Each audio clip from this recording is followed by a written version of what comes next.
Bertanya, apakah perbedaan NU sama Muhammadiyah?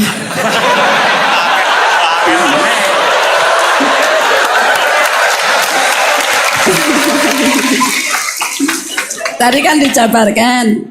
Terus dalam sholat subuh itu kan ada yang pakai doa kunut, ada yang enggak. Tolong jabarkan. Wassalamualaikum warahmatullahi wabarakatuh. Waalaikumsalam. Apakah ada yang ingin bertanya? Singkat, padat, sebutkan nama. Sana dulu ya. Ya. Tiga ya? Tiga aja ya. Satu. Sini dua. Satu lagi dari Ahwat. Ya Ibu ya. Ya. Silakan. Satu dari sana ya. Ya, maju aja, maju. Mikrofonnya ini.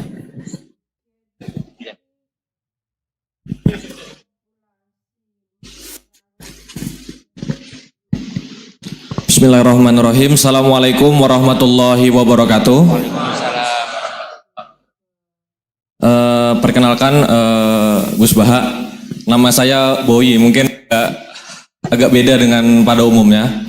Saya bukan dari kalangan santri, tapi ketika mendengar ceramah Gus Baha pada awal-awal saya kuliah itu merasa kok kayak sebelumnya kenapa tidak masuk santri aja gitu.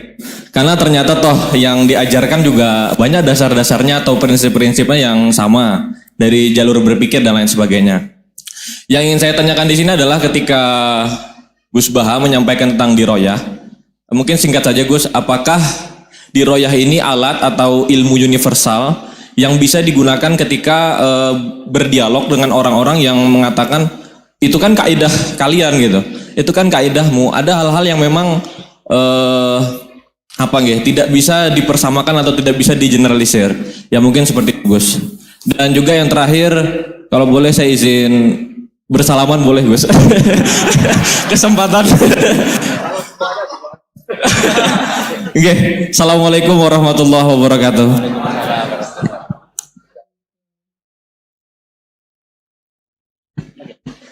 Baik, kita kumpulkan dulu satu lagi ya.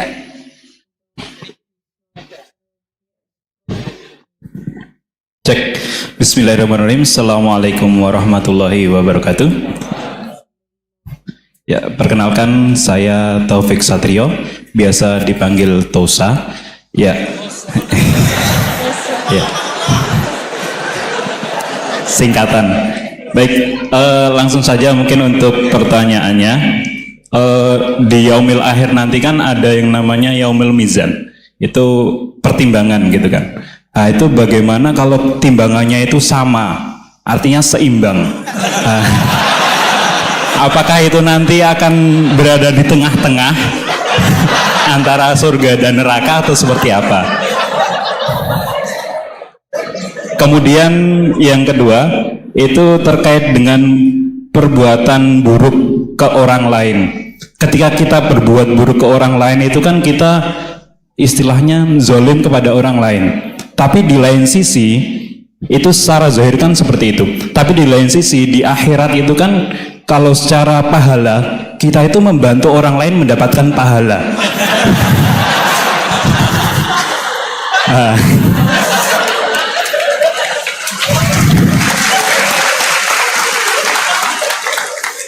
Jadi seperti apa Gus? Terima kasih. Assalamualaikum warahmatullahi wabarakatuh. Terima kasih Mas Tosa ya. Silakan Ibu ya.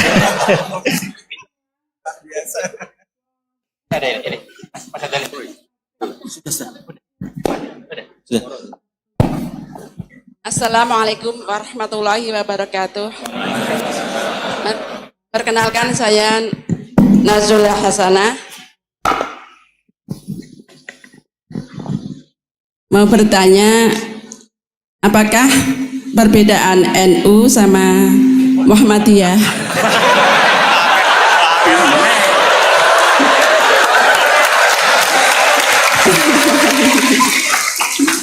Tadi kan dijabarkan. Terus dalam sholat subuh itu kan ada yang pakai doa kunut, ada yang enggak. Tolong jabarkan. Wassalamualaikum warahmatullahi wabarakatuh. Waalaikumsalam. Baik Gus, ini ada 3 penanya. Mas Boy tadi terkait dengan diroya, apakah ini universal, termasuk untuk yang non muslim bahkan gitu kan. Kemudian yang kedua dari Mas Tosa, hisab yang seimbang Gus, kasusnya gimana ini. Yang kedua terkait dengan kalau berbuat buruk kan membuat pahala untuk yang bersangkutan itu, seperti orang puasa dikasih minum gitu kan ya. Ya. Terus kemudian puasana ini beda antara NU dan MU, kira-kira itu ya. Silakan saja. Ya.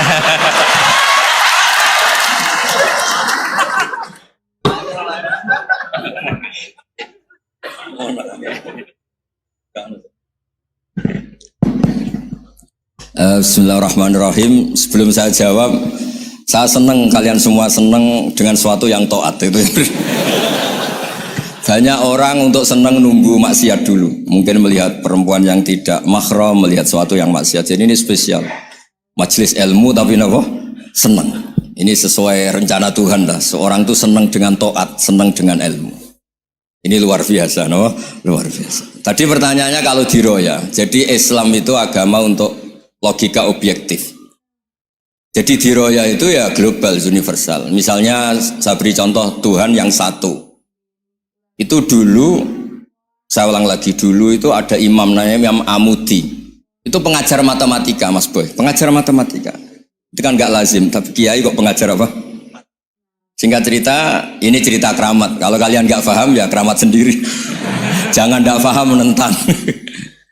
Singkat cerita, di antara keramat beliau itu Allah itu nyuruh para malaikat disuruh ngaji matematika sama dia. Ngaji tauhid, tapi disebut sama Allah ngaji matematika. Ternyata apa? Cara ngajarkan gini. Misalnya ngajarkan diterang gini. Titik. Angka 2, 3 sampai 1 miliar 1 triliun. Nisbatus naini ila ma la nihayatalah. Itu nisbatul fard asli. Angka itu entah 2, entah 3, entah 1 miliar, semuanya dibanding angka 1 itu namanya cabang. Tetap yang al-aslu itu angka 1. Itu otak siapapun itu akan ikrar dengan logika tadi. Bukan kita Muslim. Semuanya akan tahu angka berapapun jumlahnya, tetap asal usulnya angka 1. Terus dia gambar, ya gambar apa saja, gambar masjid, apa gambar sapi atau gambar apa saja, dimulai 1 titik. Gambar ruwet maupun gak ruwet tetap saja dimulai 1 titik. Nuktotul wujud.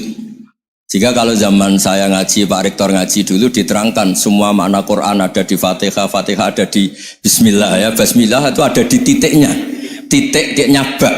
Nah kenapa ini hebatnya Quran? Kenapa dimulai dari 1 titik? Untuk maklumatkan semua alam raya ini dimulai dari 1 titik, yaitu wujud Allah. Logika seperti itu kan orang nggak terima gimana? Mbok gambar seruat apapun dimulai dari mana coba? 1 titik. Angka sebesar apapun dimulai angka apa? 1. Jadi diroyah itu ya universal gitu maksudnya. Ya gitu Mas Boy ya. Jadi diroyah itu universal. Ya soal ada yang belum dapat hidayah apa itu nomor 2, tapi logika yang dibangun Islam itu. Terus pertanyaan kedua apa? Draw tadi, bisa. Kamu ingin draw? Ini kasus ini, nggak pernah ngaji Quran itu. Di antara yang diterangkan Quran detail itu Ashabul A'raf apa? Ashabul A'raf, orang yang baiknya sama buruknya itu imbang. Itu sudah disediakan nanti di surga itu ada pagar. Kamu ingin di situ? Pagar pembatas, oh? Pagar pembatas di surga ndak, neraka ndak.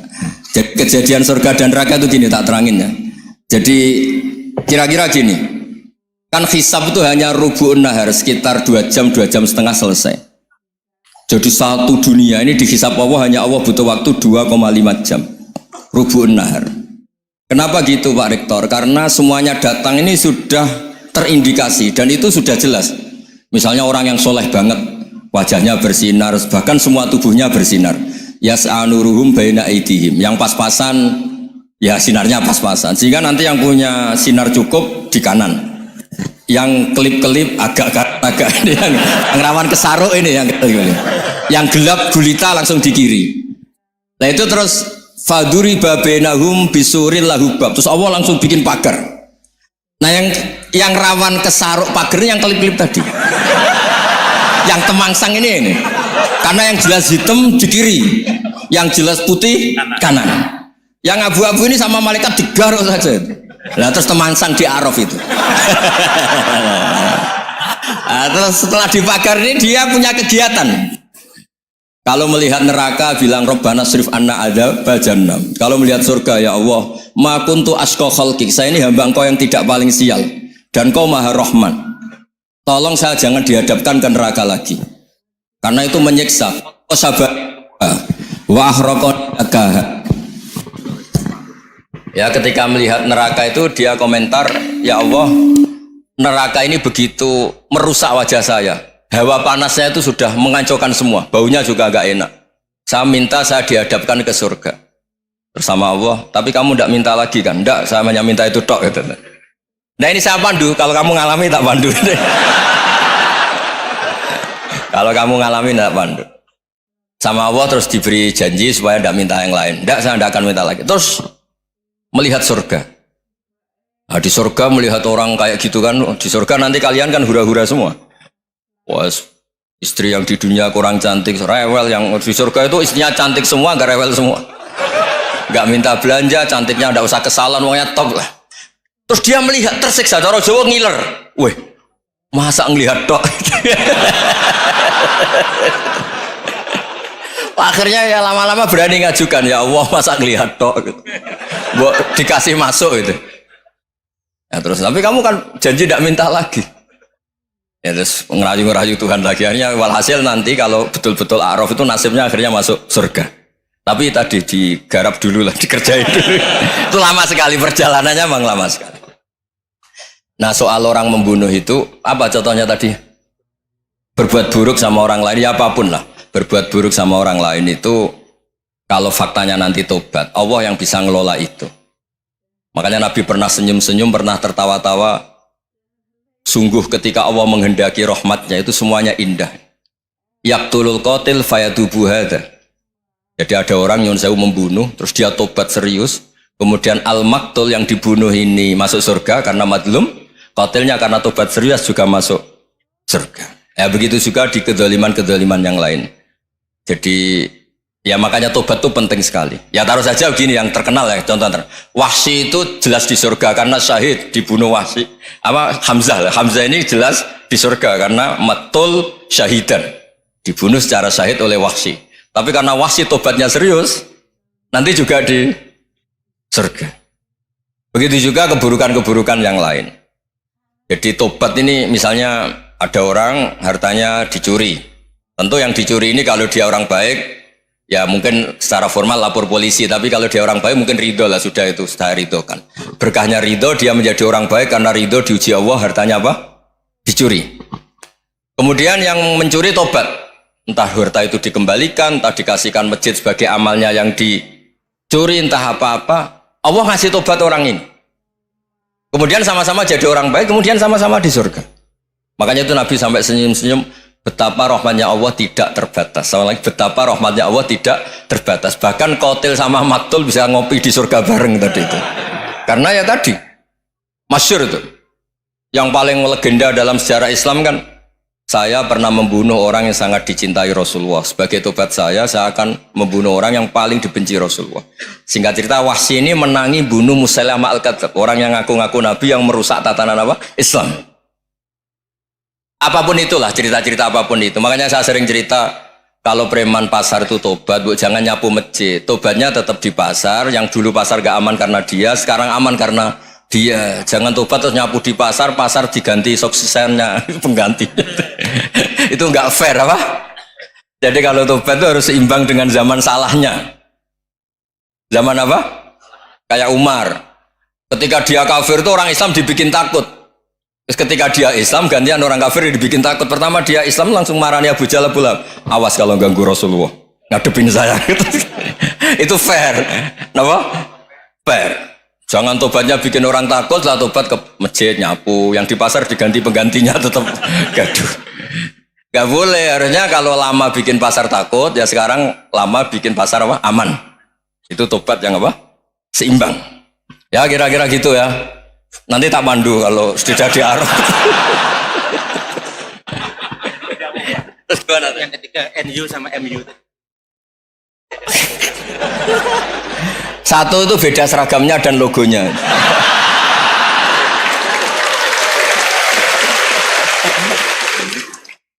Kedua, nama ketua umumnya.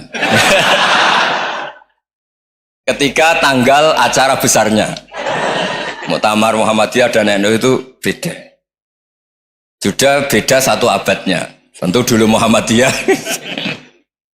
Tapi begini ya, perbedaan itu nggak bisa dihindari. Karena tadi ada sudut pandang apa? Ada sudut pandang, itu nggak bisa dihindari. Ini cerita yang nyata ya. Saya ulang lagi, senyata-nyatanya. Andaikan betul Rasulullah itu hanya kunut 1-2 kali, maka kalau menurut mazhab Syafi'i, apa salahnya melakukan sunnah terus-menerus meskipun Nabi itu melakukan hanya beberapa kali? Karena pertama sesuatu yang pernah dilakukan Nabi pasti akan menjadi sunnah yang terus-menerus. Nabi itu puasa Senin Kemis juga tidak selalu. Salah kalau ada orang bilang Nabi malah takut kalau ibadah sunat dilakukan terus-menerus karena nanti takut dikira wajib. Itu masyhur dalam kaidah usul fikih.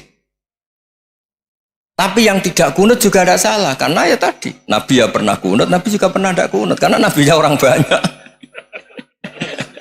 Karena bukan Nabi kelompok tertentu, no? Jadi sederhana. Terus menyangkut, ini dengerin betul, sujud. Sujud itu banyak ulama yang mengatakan untuk sah itu harus melibatkan 7 anggota. Umirtu an asjuda ala sab'ati azumin al-jabha wal yaden warukbaten wal qadamen. Saya diperintahkan sujud itu melibatkan 7 anggota, yaitu jabha, yaden 2 tangan, 2 lutut, terus 2 qadamen. Tapi Imam Syafi'i ngendikan, andaikan ada pendapat yang mengatakan ukurannya cukup jabha, maka itu juga benar. Karena Nabi ketika sujud ngendikan sajadalaka waj'i wa sam'i wa basori. Ya Allah telah sujud ke engkau wajah saya, jabha saya. Nabi tidak menyebut tangan, tidak menyebut rubaten, tidak menyebut qadamen. Ini wajah dua wajah, ukurannya itu hanya jabha. Itu kayak iya, kayak enggak.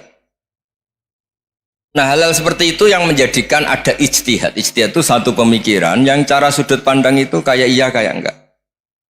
Nah, itu terus ada al-madhaibul arba'ah. Terus ketika implementasi di Indonesia, dulu Mbah Ahmad Dahlan juga ngaji Mbah Soleh Darat, Mbah Hasyim Asy'ari juga ngaji Mbah Soleh Darat. Ketika di Mekah sama-sama ngaji Syekh Khotib Minangkabau, sama-sama ngaji Syekh Mahfud Termas. Jadi ya kalau di keluarga kita itu ya biasa aja, perbedaan-perbedaan itu selama masih ilmiah dianggap biasa aja. Karena memang ngelola sudut pandang itu nggak bisa ditertibkan. Nabi Yahya itu suka berkawan orang soleh. Karena berkawan orang soleh itu enak. Tapi kalau Nabi Isa suka dadani desa-desa tertinggal yang masih macam-macam. Ketika ditanya, kenapa engkau suka berkawan orang-orang gitu? Ana tabibun udawil mardo. Di mana-mana kiai itu ya nyembuhkan yang sakit. Jadi kalau dakwah yang sudah iman tuh akeh tunggali, gitu. Tapi dakwah gitu kan tantangan. Itu sudut pandang. Ada nabi itu yang tertawa terus guyon terus. Yang satu murung terus. Ya sama Nabi Isa dan Yahya kan satu angkatan. Mali aroka dohikan fakaan nama tak manumin makrillah. Kamu kok tertawa-tawa terus seakan-akan nggak ada adab saja. Yang satu tanya, mali aroka abisan kaan nakata kena tumir rahmatillah. Wong kok murung terus, kok dunia orang rahmat deh. Nah, Anda ini orang hebat. Guyu banter ya iso, nangis banter ya iso. Nah, itu sudah orang kombinasi itu. Isa ya mau, ya mau, Muhammadiyah ya gelem, NU ya gelem. Ya maksudnya sudah biasa aja. Karena tadi konstitusi NU yang mengatakan ibadah harus ikhlas karena Allah, Muhammadiyah juga sama harus ikhlas karena ya sudah, kalau karena Allah sudah selesai kan. Yang menjadi masalah itu kan identitas untuk hadun nafsi, untuk diri sendiri. Kalau kita ikhlas masalahnya apa? Coba masalahnya apa coba? Imam Syafi'i pernah di Masjid Abu Hanifah yang tidak kunut. Beliau enggak kunut. Ketika tanya, lima ada tarok tal kunut, ikroman di hadal madhab. Saya menghormati madhab ini. Jadi ya biasa. Sebaliknya juga sama. Orang-orang Hanafi kalau Imam Syafi'i kunut ya ikut kunut. Karena kalaupun Anda yakin itu tidak disyariatkan, kamu juga yakin itu tidak membatalkan apa? Sholat. Itu yang perlu dicatat. Kalau Anda tidak yakin sunat, kan tidak yakin kalau itu membatalkan sholat. Jadi sebetulnya kalau dianalisis secara keilmuan itu ya semuanya normal. Karena tadi Rasulullah itu al-bahrul muhit, Nabi itu lautan yang luas sekali. Orang akan mengambil air sesuai kapasitas masing-masing dan akan merasakan kualitas air juga sesuai kapasitas masing-masing. Orang yang sangat haus melihat air seteguk ini luar biasa. Tapi yang tidak haus mungkin melihat itu biasa-biasa saja. Jadi makanya saya mohonlah, sudahlah itu biasa saja, apalagi secara sanad ya sama, secara tradisi sama. Ya soal perbedaan tidak harus dengan NU, antara NU antar Muhammadiyah juga biasa beda. Mungkin di UI antar rektorat juga beda-beda. Yang satu suka dekat rektor, yang satu suka enggak. Monggo asal itu niatnya ikhlas. Terakhir saya beri cerita, ada sahabat ditanya, "Sifli wajah Rasulillah." Coba tolong saya ceritakan wajahnya Nabi kayak apa. Sahabat itu nangis senangis-nangisnya. Kenapa engkau menangis? Saya itu tidak pernah melihat wajah Rasulullah SAW. Loh kenapa? Engkau kan sahabat. Sungkan. Sebagai bentuk penghormatan saya tidak berani melihat wajahnya. Sebagai bentuk penghormatan pada waktu Nabi, saya tidak berani sowan. Nabi di dalam punya keluarga, punya istri, punya cucu. Kalau saya sowan tuh ganggu. Ya masuk akal. Bentuk hormat itu tidak ganggu kan. Tapi ada orang-orang yang bentuk hormat, bentuk sayang itu sering datang ke majelis Nabi. Sama-sama masuk akal. Bisa didebat gimana? Sama-sama masuk akal. Ya sudah, itu ijtihad. Maksudnya itu ijtihad. Itu sudah sama-sama masuk akal. Abul Hasan Asyadili itu kalau kemana-mana pakai mobil mewah, pakai baju mewah. Ketika ditanya, Anda ini ulama kok pakaiannya mewah, mobilnya mewah? Ben wong ra kepikiran nyangoni ya. Tapi nak kowe tawaduk melas. Terus dibalik numbalmu sakit. Engko nang ra iso mulai kiai ini. Ya tapi misalnya semua gitu mesti ada yang salah paham, itu keangkuhan. Tapi kalau semuanya kelihatan gembel, nanti orang trauma jadi kiai. Takut kayak itu. Ya sudah, itu wilayah ijtihad, sudah tidak usah ya, pokoknya sudah, yang penting ikhlas. Anda berani tanggung jawab nanti ketika ketemu Allah Subhanahu wa taala. Nggih, ngoten. Assalamualaikum warahmatullahi wabarakatuh.